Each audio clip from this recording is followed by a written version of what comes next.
Robinson. Wait, baliktadin natin. Yan! Okay. Yan. Saan tayo titingin dito? Yes! Just yet from Robinson. Proud. Kasi nakuha ko yung passport ko. Oh! Wait. Let me get my passport! Yay! Wow, excited. Para naman may patutunguhan eh. So, this is my passport! Finally! Charis. Siyempre, hindi ko papakita, no? Kasi pangit ako dito. Kasi ang pale. Bakit ang ganda-ganda ng kay Chief Filomeno? Ooh! Pangi! Diyan kayo. Nagpo nga ipakita kada kayo. Tapos, ayan, yung resibo. Ano ba naman neto? At ako na magtatatak. Huy! Tatatakan. Maka-Diyos, makatao, makakalikasan at makabansa. Ay, so dito ito pirmaan. Mariana Shul Parvo, 12 March 1997. Pasaporte. Pangit! Pero syempre maganda ako. Ano ka ba? Pangit lang yung picture ko dyan. Bayang Magiliw. Ah! Patapat Viaduct. Fairness. Unang-una. Mga susog. So, paano pagtatak dito? Tatatakan lang, ganon. Chuk. Bawat bansa ba, isang page? Ano ba? Kasi hindi ko alam eh. Visa. Perlas ng Silanganan. Ooh, I love the color. Look at that. Pang journaling. Sa dibdib mo'y buhay. Vegan neto eh. Oh! Page 11, vegan. Kaya ito color na. I want violet and pink. What if ano? Drawingan ko. Designan ko ganito, di ba? Dear Diary. Dinog show. Ba yan? Ang daming page. Saan pa tayo pupunta?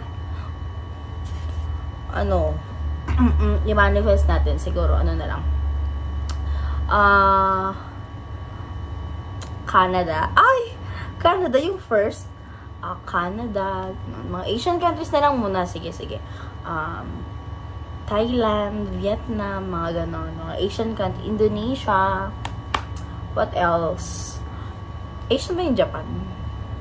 Basta Japan na rin. Sige, Japan. Ay! Korea. Papasayin ko kay ano to? Kay Doyong. Doyong, sign, pasign. Can I have your sign on my passport? Tapos ano, sa mga fan sign event, papasign ko to isa-isa. Ayan, ang daming page. Saan tayo pupunta yan? Baka 10 years, wala pa dun tatak. Ala, bakit ang dami naman page? 41 page, 43. Mahalagang paalala. Pilipinas pasaporte. Ba yan? 10 years pa naman to. Paano ko ito matatatakan?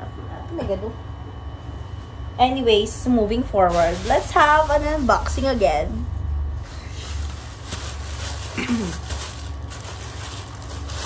Again, nabudo na naman po ako ng NBS. Kasi, 199. Hala, pinagpangit dito. Inaalak ng libro. At tier na. Joke lang nakita. Ada pigis. Anyways, ang una kong nakita kanina, alam niyo ang aesthetic ng ano na to. Ay! Ito passport ko. Papasahin ko pa to kay Doyong.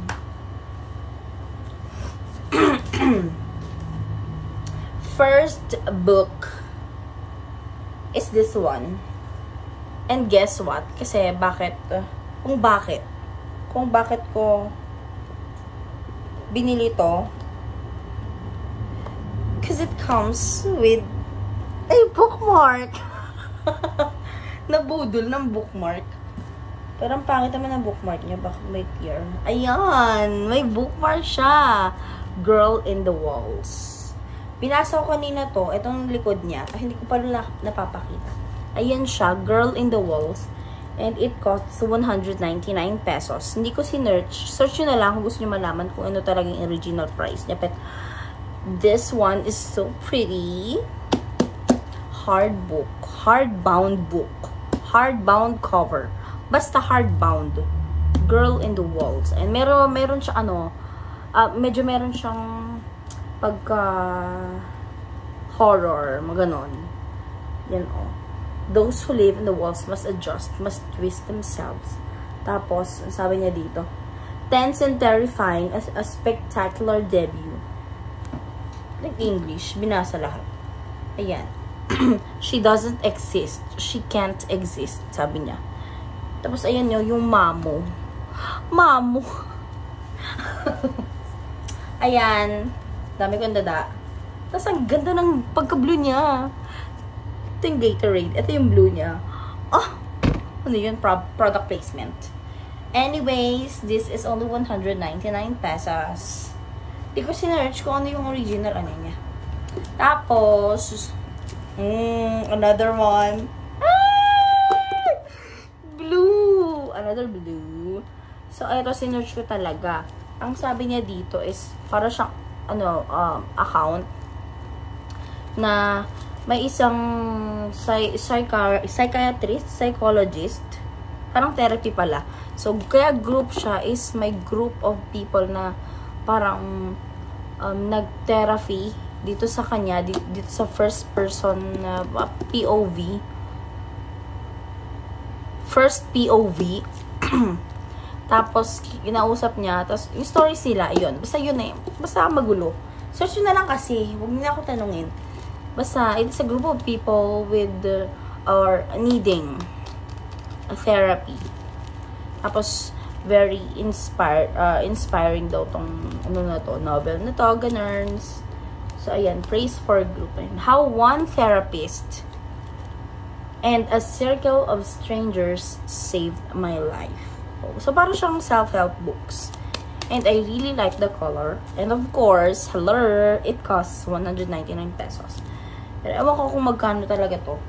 If kung 199, edi go. Kasi maganda naman yung story. And last but not the least, actually hindi pa sana to last. Kaya lang nasasayangan ako dun sa isa. So, etong tatlong libro na to, wala na akong paglalagyan. Puno na po ang aking shelf. But, binili ko pa rin kasi discounted siya. Last but not the least, and I think one of the prettiest. Ah! Yes, another blue. The Glass Woman. Ayan. Tapos, syempre, the price is 199 pesos again. So, all in all, ang binayadan ko lang is 597 for 3 books. Sa tingin ko, itong, asan na ba yun? Itong book na to. Basta, yung isa sa libro na to is 599 pesos. Basta search nyo para i-verify nyo. Yon, 199. Tapos ito, parang ano rin siya. Parang, ang tawag dito, meron din siyang pagka mystery, ganon. Genre. Yan, Iceland, 1686, a cold wind-swept land where they talk of witches and fierce strangers. Oh! Fiction! Fantasy! At least, I bought them for only 597 pesos. And look at this one! It's so pretty! It's blue! Diba? Aesthetic! Oh my God! Pag-aabayag to detoy. Unfortunately, I don't have enough space on my shelf. But, bibili ako ng isa pang shelf. Or siguro, papagawa na lang ako. Let's see. But at least, I have them now. Isa pa sana yung bibiliin ko, yung yung Love and Gelato. Kaya lang, sabi ko nga, Sana pala, binili ko na lang, no? Pero kasi madumi yung cover niya. Ayoko nang ganun. So, kahit discounted, maarte pa rin ako. At least, eto. Meron siyang tear dito. Hindi siya tear, actually. Hindi naman siya noticeable kapag nakaganyan na sa shelf. But, I'm so happy with my purchase. It's blue. Oh my God. Nag-pretty nga talaga. Anyways, goodbye. Ang dami kong dada.